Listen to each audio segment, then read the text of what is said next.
আজকে একটি ঐতিহাসিক দিন, 5ই মে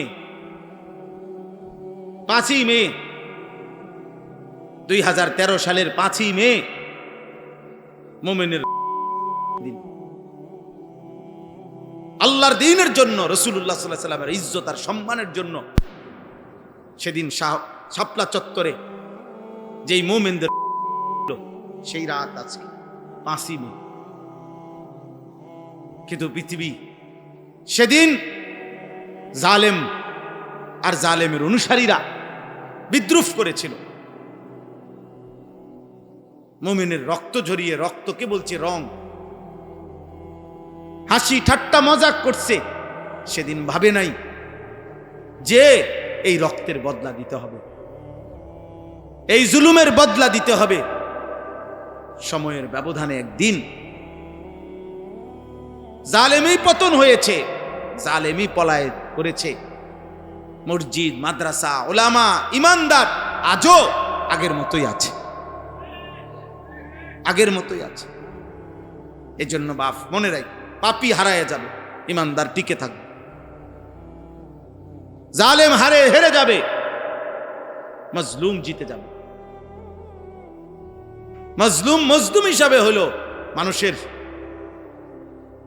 শ্রদ্ধা পাবে, জালেম কোনোদিন শ্রদ্ধা পাবে না, কোনোদিনও না।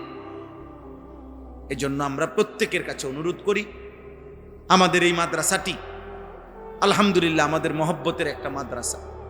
হযরত মাওলানা আব্দুস সুবহান সাহেব অনেক প্রবীণ বুজুর্গ আলেম, বাংলাদেশের মুরব্বী আলেমদের একজন, অনেক আল্লাহওয়ালা মুখলেস মানুষ ছিলেন। অসুস্থ আছেন হুজুর, তাইলে আমারে অনেক মহব্বত করে। আমি ওনার কাছে গেছি, আমার মাদ্রাসায় গেছেন, আমার বাসায় গেছেন। ওনার ছেলে সলিমুল্লাহ, ওরা আমরা অনেক আদর করি। আপনাদের কাছে আমার আবদার, সময়ের শেষ একটা জিনিস মনে রাখেন আপনাদের কাছে, ছেলেরা ভাই তোমাদের কাছেও বলি, চারিদিকে মাদ্রাসা। আলহামদুলিল্লাহ মাদ্রাসার পরিমাণ বেড়ে গেছে, চারিদিকে এখন মাদ্রাসা আছে অনেক, আলহামদুলিল্লাহ। ছোট ছোট ছোট মাদ্রাসা, এটা মালিকের ইচ্ছা ছাড়া, আল্লাহ তাআলার কোনো কুদরতি হিকমত ছাড়া হচ্ছে না।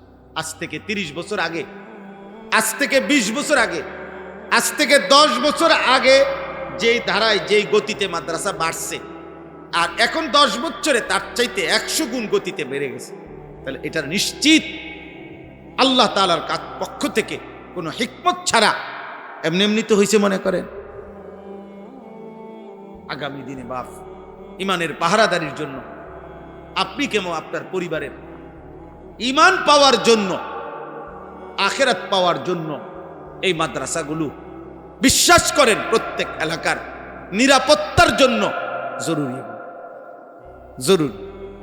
আলহামদুলিল্লাহ আজকে এই চারিদিকে মাদ্রাসার বরকতে এত বেশি আলহামদুলিল্লাহ মানুষের কলিজায় এটা বুঝে আসছে। ষড়যন্ত্র যেমন অনেক, কিন্তু এর মাঝখান দিয়ে এখন সমাজের সর্বোচ্চ উচ্চ শিক্ষিত ধনাঢ্য এমন ব্যক্তি থেকে দিন মজুর প্রত্যেকেই আলহামদুলিল্লাহ এখন স্বপ্ন দেখে একজন ইমানদার বাবার মার, খোদার কসম বর্তমানে যেই কোনো ইমানদার বাবা মার, সংখ্যাগরিষ্ঠ বাবা মার প্রথম স্বপ্ন আমার সন্তান হাফেজে কোরআন হবে, হ্যাঁ হাফেজে কোরআন হবে। তোমরা মনে রাখো, আমি বললাম হাত জোর করে, এই দৃশ্যপট বদলে যাবে। আমি বললাম আব্বা একটা ছেলে মনে রাখ, এ তোমাদের মতো যাদের চুল, চেহারা এবং নারী ছবি, মোবাইল আসক্তিতে তোমরা যারা মজা পাচ্ছ, এই কোরআন হাতে নিয়ে বন্ধু বললাম অচিরেই ইনশাআল্লাহ এই পৃথিবীতে, এই মাটিতে তোমরা ঘৃণিত হবা। তোমগরে কেউ রাস্তার ধারেও তোমগরে কেউ আনবে না। আমি বললাম ইনশাআল্লাহ, মনে রাখো ইনশাআল্লাহ। আল্লাহর প্রিয় বান্দারা, বয়স্ক মানুষ যারা দুনিয়াতে বয়স্ক, তারা অভিজ্ঞতার কারণে অনেক কিছু বুঝে। ঠিক আল্লাহর প্রিয় বান্দারাও পৃথিবীর পরিবর্তন বুঝে। সময়ের পরিবর্তন কি বুঝে বুঝে, এটা মনে রাখি। এই অল্প সময়ের ব্যবধানে ইনশাআল্লাহ। নাহলে কারণটা কি? চারিদিকে এত মাদ্রাসা কেন হচ্ছে? আল্লাহর জমিনে একটা গাছের পাতা আল্লাহর ইচ্ছা ছাড়া পড়েনি, তো মাদ্রাসা কারো আল্লাহর ইচ্ছা ছাড়া হয়ে গেছে? তোমরা ভাই একজন বিবেকবান ঢাকা শহরে তোমরা খোরো হাঁটো, দেখবা প্রতিটা বিল্ডিং এ তাকাইলে দেখবা মাদ্রাসার মাদ্রাসা। আলহামদুলিল্লাহ। বিষয়টা কি? বিষয়টা কি? আল্লাহর ফয়সালা এটা। ও চিরে ইনশাআল্লাহ আমাদের এই উপমহাদেশে যুগ যুগ ধরে ব্রিটিশের ওই বেঈমানরা আমাদের উপরে যখন 190 বৎসরের জুলুম করছে, শাসন করছে, তার আগ পর্যন্ত খোদার কসম এটাই ইতিহাস যে এই ভারতীয় উপমহাদেশে মুসলমানদের পড়ালেখা বলতেই ছিল ধর্মীয় শিক্ষা। শুধু এই ব্রিটিশ বেঈমানরা 1757 সনে নবাব সিরাজউদ্দৌলার পতনের মাধ্যমে যখন মুসলমানদের হাত থেকে শাসন ক্ষমতা নিয়ে নিছে, এরপরে ধীরে ধীরে ধীরে ধীরে তারা আমাদের এই দুইটা ভাগ করে দিছে।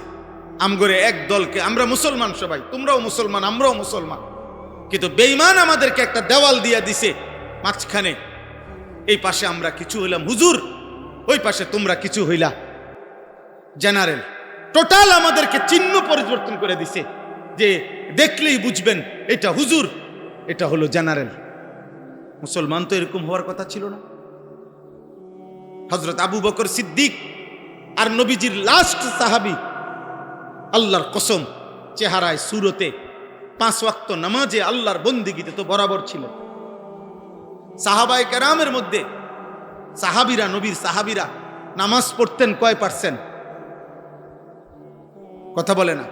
মনে করেন 1 লক্ষ সাহাবী যদি হয় নবীর, তো উনাদের মধ্য থেকে নামাজ পড়তেন কত হাজার?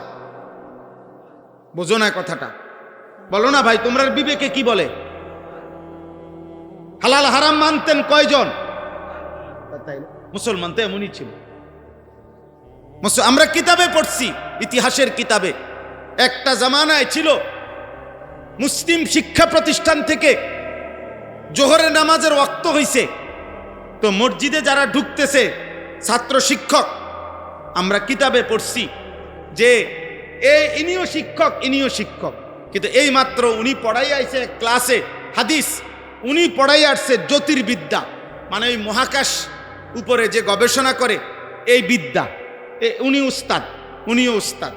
আবার উনার কাছে যে ছাত্ররা পড়ছে এরা এতক্ষণ বিজ্ঞান পড়ে আসছে, জ্যোতির্বিদ্যা, আর এরা পড়ে আসছে হাদিস। কিন্তু আল্লাহর কসম কিতাবে আছে, মুসলমানদের এক জামানা ছিল এই ছাত্র আর এই ছাত্র নামাজের ওয়াক্তে মসজিদে ঢুকছে একসাথে, চেহারা দেখে বোঝা যায় নাই যে এরা আরবি পড়ছে এরা জেনারেল পড়ছে। বুঝেন না কথাটা? ইনি হুজুর ইনি স্যার, এ কথা আলাদা ছিল না মুসলমানের। মুসলমানের এটা ছিল না রে আব্বা। বেঈমান আমাদেরকে এটা দিয়ে গেছে, ব্রিটিশ আমাদেরকে আলাদা করে দিছে। আজকে আমরা তাকায়া তাকায়া দেখি তোমরা আমাদের ভাই, অথচ তোমাদের চুল বেঈমানের মতো। আমরা আফসুস করি, তাকায়া থাকি। তোমরা আমাগরে নিয়ে হাসি ঠাট্টা করো, তোমরা মোল্লা নিয়া হুজুর নিয়া হুজুরের কথা নিয়া তোমরা মজাক করো। আহা, তোমরা কি পরিমাণ নিজেকে বুদ্ধিমান ভাবছ। কাফের মুশরিকদের অনুসরণ করে নিজেকে বুদ্ধিমান ভাবছ তোমরা। আফসুস, আফসুস। মাত্র সর্বোচ্চ 3 থেকে 5% ছাত্র ছেলে মেয়ে মুসলিম বর্তমানে মাদ্রাসায় পড়ে। কমপক্ষে 95 থেকে 97% সন্তান স্কুল কলেজে পড়ে, জেনারেল লাইনে পড়ে।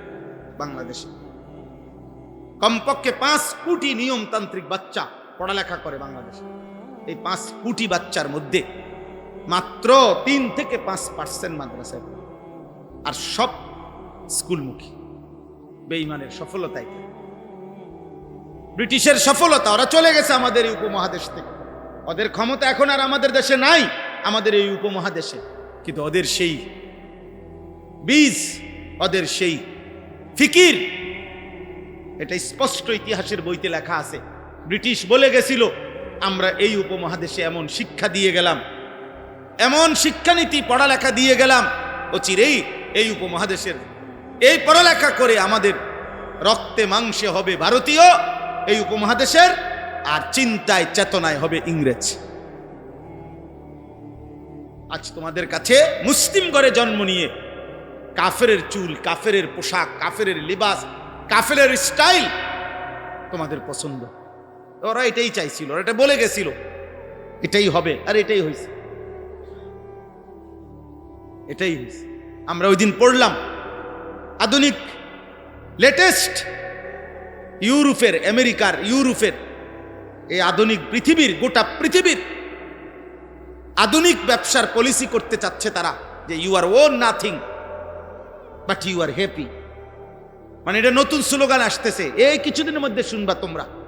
থাকবে না কোনো কিছুর উপরে, তবে আপনার কোনো কষ্টও থাকবে না, আপনার সকল চাহিদা ওরাই পূরণ করবে, আপনার কোনো মালিকানা নেই, আপনার আলাদা কোনো মেয়ে হবে দরকার নাই, আপনার আলাদা কোনো স্ত্রীর দরকার নাই, আপনার নারীর চাহিদা যখন দরকার ওটা পূরণ হয়ে যাবে।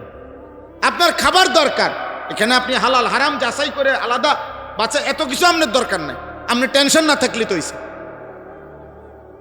আপনার সমস্যা না থাকলেই তো হইছে, আপনার চাহিদা পূরণ করবে। এই প্রস্তুতি নিচ্ছে ইউরোপ। নাউজুবিল্লাহ, নাউজুবিল্লাহ। হ্যাঁ, তোমরা অপেক্ষা করো আব্বা, তোমরা অপেক্ষা করো। সেদিন চোখের পানি ফেলে কাঁদবা নিজের সন্তানের কুফরি দেখা, কারণ তোমার হায়াত তুমি যেমনি পার করছো, তোমার সন্তান তোমারে তার বদলা দিবে, মনে রাখো ইনশাআল্লাহ। তোমার গুনাহ, তোমার নাফরমানির বদলা তোমারে করায় গন্ডায় তোমার পরিবার বুঝাই দিবে। দেখো তো, আল্লাহ আমাদেরকে হেফাজত করে, আল্লাহ আমাদেরকে হেফাজত করে। আমরা আল্লাহর দিকে ফেরা দরকার, আমরা মাদ্রাসামুখী হওয়া দরকার, আল্লাহর কোরআনমুখী হওয়া দরকার, নামাজমুখী হওয়া দরকার।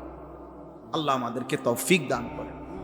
আলহামদুলিল্লাহ, আমরা বারবার জিজ্ঞাসা করছি, খবর নিছি, এই মাদ্রাসা মাওলানা সলিমুল্লাহ বললেন অল্প একটু জায়গার জন্য সর্বোচ্চ চেষ্টা করতেছেন। যাদের জায়গা, যাদের মাধ্যমে আল্লাহ যদি দয়া করে, আল্লাহ রহম করে, আল্লাহ যেন কবুল করে, আল্লাহ যেন এই মাদ্রাসার একটা পূর্ণাঙ্গ সুন্দর জায়গার পূর্ণ ইন্তজাম যেন হয়।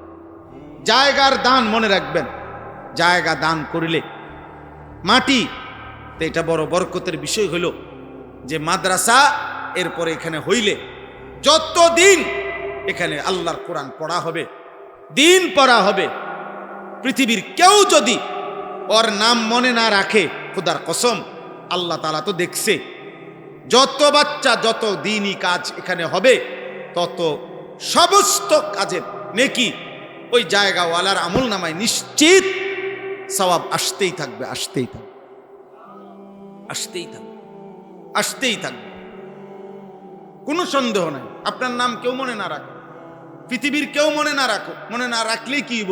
সওয়াব কি মানুষে দেয়নি? কথা বলে না, সওয়াব মানুষে দেয়, কে দেয়? তো আল্লাহ ভুলবে কখন? আল্লাহ ভুলবে কখন? কোনদিন আল্লাহ ভুলবে? কোনদিন আল্লাহর মেমোরি থেকে হারায় যাবে কোনদিন? তাইলে তাইলে আমি যে 10টা টাকা দিছি, তো টিয়া মাত্র 10টি, এই কারণে হয়তো দুনিয়ার মানুষ, দুনিয়ার হুজুর ধরেন মাত্র 10 টাকা দিছি দেখে আমার এটা মনে রাখছে না। 20-50 টিয়া কে মনে রাখে? কিন্তু 10 টাকার দান আল্লাহ ভুলে যাবে? তো আল্লাহ নেকি দিবে না? তো আমার যিনি নেকি দিবেন উনি না ভুললেই তো হইল, আর উনি তো ওয়াদা দিছেন তিনি কখনো ভুলে না। এই জন্য মাদ্রাসায় দান করবেন, মাদ্রাসায় সন্তান পড়তে দিবেন, মাদ্রাসার জন্য নিজের মহব্বত রাখবেন। আমি বললাম, আমার এই কথা বুঝলে বুঝলেন, না বুঝলে নাই। যদি বুঝেন মনে রাখেন, আগামী দিনে উম্মতের, এই পৃথিবীর, এই উপমহাদেশের, আমাদের মুসলমানদের ইনশাআল্লাহ ঈমান ইসলামের যাবতীয় বিষয়, আখিরাতের বিষয় আগামী দিনে আরো বেশি মাদ্রাসার সাথে জুড়বে ইনশাআল্লাহ, মাদ্রাসার সাথেই মিলবে ইনশাআল্লাহ। আগামী প্রজন্ম আরো ব্যাপক হারে আল্লাহর দ্বীন শিখবে ইনশাআল্লাহ। আমি বললাম গুনার মাত্রা তোমরা বাড়াইয়ে ফেলছো, এরপরে ইনশাআল্লাহ আগামী প্রজন্ম আল্লাহ ইচ্ছে করলে, হয়তো মালিকের দয়া হলে ইনশাআল্লাহ আমরা আশা করি ব্যাপকভাবে আল্লাহর দিকে ফিরবে। এখনো ফিরছে অসংখ্য। আমি চিনি এমন বহু যুবক গুনাহ করতে করতে ক্লান্ত হয়ে গেছে। খোদার কসম, এই কোরআন সামনে বললাম, পড়ার ভাল লাগে না। আমার তো পকেটে সব সময় আমার পকেটে কাগজ থাকে, বহু যুবকের চিঠি থাকে, আমার কাছে জানায় আমার সাথে, অর্থাৎ আর এই পরিমাণ এত কম বয়সে নারী অশ্লীল ছবি দেখে ফেলছে, এই হাইওয়ান তার আর গুনার মধ্যেও কোনো মজা নাই। হ্যাঁ, আর কি দেখবো? মজা না, আর দেখবে কি? তে তো সবই দেখে লাইছে, দেখতে দেখতে তো ক্লান্ত হয়ে গেছে সে, গুনাহ করতে করতে তো ক্লান্ত হয়ে গেছে। এবার ফিরতে চায়, নতুন কিছু চায়, আর এই নতুনটাই ইসলাম, নতুনটাই আল্লাহর কোরআন। আর ইনশাআল্লাহ যে কোরআন ধরবে, যে সেজদা দিবে, সে যদি 100 বছরও সেজদা দিতে থাকে, আল্লাহর কোরআন পড়তে থাকে, খোদার কসম একদিন 1 সেকেন্ডের জন্য তার কোনোদিন বিরক্তি আসবে না, বিরক্তি আসবে। আমি তো কথায় আজকে 22 বছর ওয়াজ করি, আল্লাহর দয়া আলহামদুলিল্লাহ, 22 বছর এই কথা বলার তৌফিক আল্লাহ। তাহলে এই 22 বছরে তো কোনোদিন এ কথা বিরক্তি আসে নাই যে আর কত ওয়াজ করতাম, আদৌ ভাল লাগে না, এমন কোনোদিনও মনে হয় না। আলহামদুলিল্লাহ, কোনোদিনও মনে হয় না, কোনোদিনও মনে হয় না। বললাম না পেরেশানি, আমার সমুদ্রের অপারেশন চলতেছে, আমি হসপিটাল থেকেই আইছি, আবার এখন ওই সলিমুল্লাহরে এখানে পর্যন্ত দাঁড়াইয়া দেন না, কথা বলতেছিলাম যে আমি নাইমেই চলে যাবো হসপিটালে, ওখানে আমার সবাই ওখানে। তাইলে বিষয়টা হলো এই দুনিয়া পেরেশানি থাকবেই, সব গুছাইয়ে দিয়ে আসছি, বলছে আবার আসতেছি আমি। দুনিয়া ব্যস্ততা থাকবেই আব্বা, তো আল্লাহকে ভুলবো কেন? আল্লাহকে ভুলবে কেন ভাইয়া? আল্লাহকে ভুলবা কেন? আমরা আলহামদুলিল্লাহ তো দুনিয়া নামাজি মানুষ যারা, তারা কি সংসার করে না? দুনিয়ার সব প্রয়োজন পূরণ হয়, 5 ওয়াক্ত নামাজ। আমার এটা আখেরা, আমি যদি এটাকে সহজভাবে নেই, আমার এটা লাগবেই, আমাকে নামাজ পড়তেই হবে, সহজ না পড়লে কঠিন, মনে করলে কঠিন। আমি অনুরোধ করছি সমস্ত ছেলে বাবা, তোমরা প্রিয় ভাই কষ্ট করছো, গরমের মধ্যে বসে রইছো, আমিও জানি তোমাদের কষ্ট হয়েছে আব্বা, আমি অনুরোধ করব তোমরা আল্লাহর দিকে ফেরো। আখেরাত তো বরবাদ হবেই আব্বা, নয়তো দুনিয়াও তোমাদের ক্ষতিগ্রস্ত। তোমরা একদম একদম রিজেক্টেড, পরিত্যক্ত আবর্জনা, নষ্ট মাল হিসাবে তোমাদেরকে এই সমাজ ছুঁড়ে ফেলবে। আমি বললাম 1000 কোটি টাকার মালিক আমার হাতে ধরে ওই দিনও বলছে, হুজুর ওনার ছেলে বলছে, হুজুর একটা নেককার মেয়ে, ছেলেটার বিবাহের জন্য চাচ্ছি। 1000 কোটি টাকার মালিক ওনার মেয়ের জন্য বলছে, হুজুর একটা ছেলে চাই, ছেলেটা নেককার। অথচ উনি জেনারেল শিক্ষিত, কসম খোদার, উনি শতভাগ শার্ট প্যান্ট পরা, কোটি কোটি টাকার ব্যবসা, কোটি টাকার ব্যবসা, কোটি টাকার ব্যবসা। হ্যাঁ, মজা নাই।